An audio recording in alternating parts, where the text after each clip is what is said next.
The catacombs in Rome were the inspiration for one of the most unique burial grounds in the entire country, located right in Bessemer, Alabama. Haunted? Maybe, but what was left behind here is scarier than any ghost. Kentucky native Clyde Booth envisioned an underground burial mausoleum. As a child, he dug graves with his uncle and saw numerous in disarray. And as an adult remembering this, he thought he could come up with a better technique. In 1969, he started studying burial grounds and the catacombs of Rome as a hobby. At the age of 67, he set out to build his dream in Alabama. Bessemer, Alabama, that is. He'd buy a 16-acre plot of land. His idea of an earth-covered mound sat 8 feet below the surface. It had separate wings with metal racks to hold caskets and cremated remains. The steel roof was buried in red clay with a staircase leading down into the mound. In 1996, around 4 years after it opened, Memorial Mound closed. At the time, it had less than a dozen burials inside. Booth believed that this was sabotaged by local funeral homes, deciding that they collaborated together to push people to bury their loved ones elsewhere. Booth passed away in 2009 at the age of 89. Memorial Mound became abandoned and ripped apart by vandals and thieves. The controversy left was that many of the caskets were not sealed. This caused the bodies to not only smell, but break down and fluids to leak.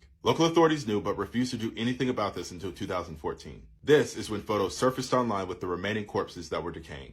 The remains of 1 infant and 7 bodies were found and removed. While inside, people have claimed that they experienced paranormal activity. Now that it's tucked away as private property, which means no trespassing, it's hard to say if that's actually true. And even if it was, it pales in comparison to the reality of one of the strangest features in the entire state of Alabama and the country.